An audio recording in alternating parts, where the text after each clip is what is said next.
Welcome to Suman TV. నేను మీ Suman TV Nag.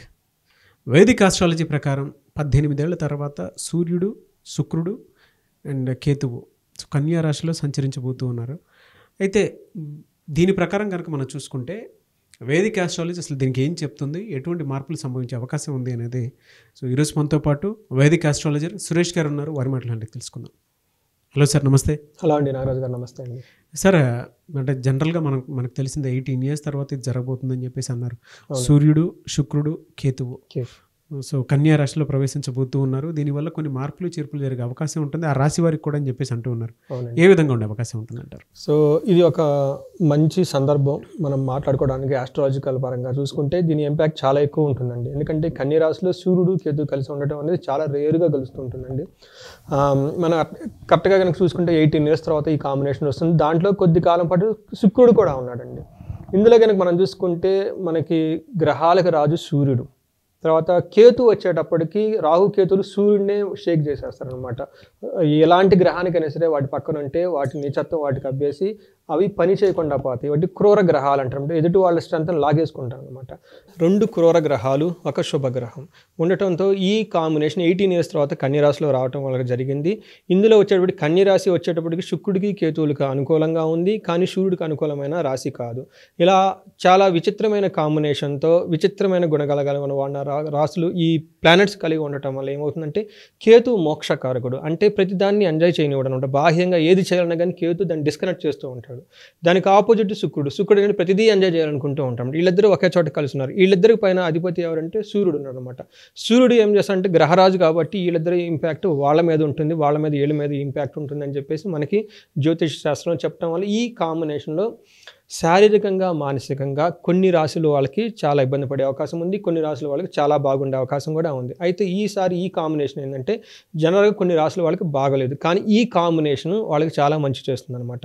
అది కనుక చూసుకుంటే ఫస్ట్ మేషరాశి వారికి కనుక చూసుకుంటే వీళ్ళకి చాలా చాలా మంచి బెనిఫిట్ చేస్తుందని మనం చెప్పుకోవాలి. ఏ విధంగా అంటే వీళ్ళకి ఇప్పటిదాకా జీవితంలో సరిగైన విజయం సాధించలేకుండా ఎవరైతే ఉంటారో ఈ టైంలో వాళ్ళకి విజయం వాళ్ళ సొంతంగా కాబోతుంది. అనుకున్న టయానికి అనుకున్న పనులను అయిపోతే చక్కగా విజయం వైపు దూసుకొని వెళ్ళిపోతారని చెప్తారనమాట. అంతేకాకుండా అప్పటి వరకు నిలిచిపోయిన పనులు ఏమైనా ఉన్నా ఆ పనుల్లో ఉత్సాహం వచ్చేసి చక్కగా ముందుకొని వెళ్ళిపోతారనమాట.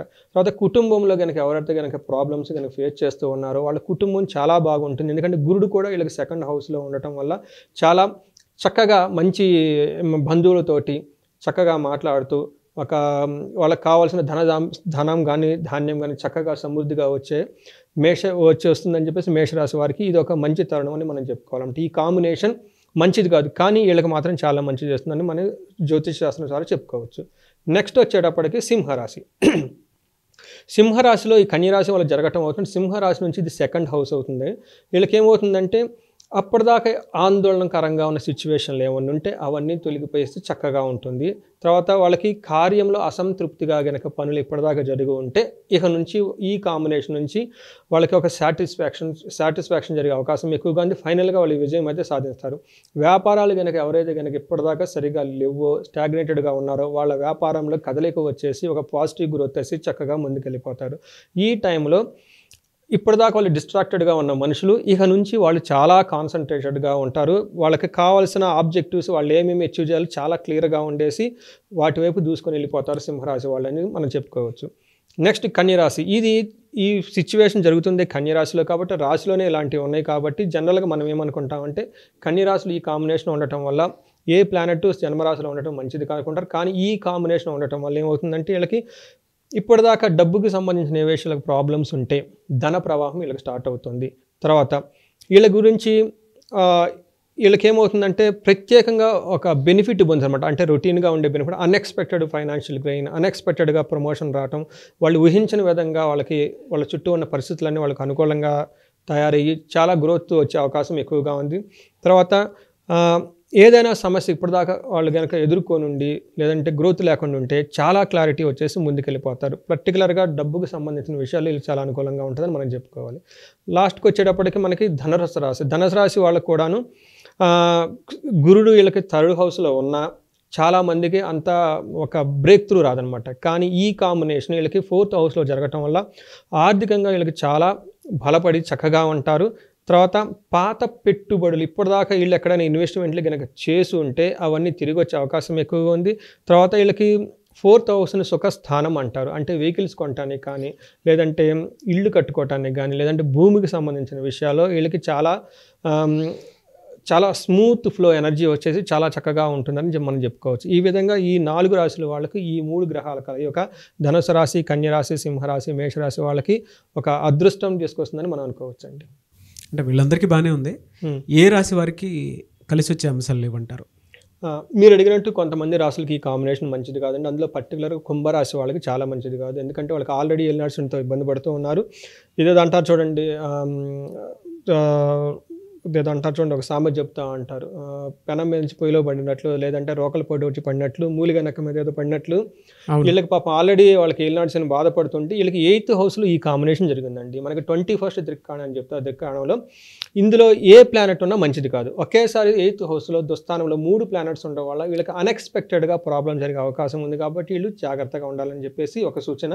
రెండోది వృషభ రాశి. వృషభ రాశి వారు కూడాను గురువు అంత అనుకూలంగా లేక స్టాగ్నేటెడ్గా ఉన్నారు. కాబట్టి వీళ్ళకి కూడాను వీళ్ళకి 5th హౌస్లో జరుగుతుంది. కాబట్టి పిల్లల వల్ల పర్టికులర్గా కేతు ఎక్కడైతే ఉంటారో వాళ్ళకి కట్టింగులు జరుగుతూ ఉంటాయి అన్నమాట.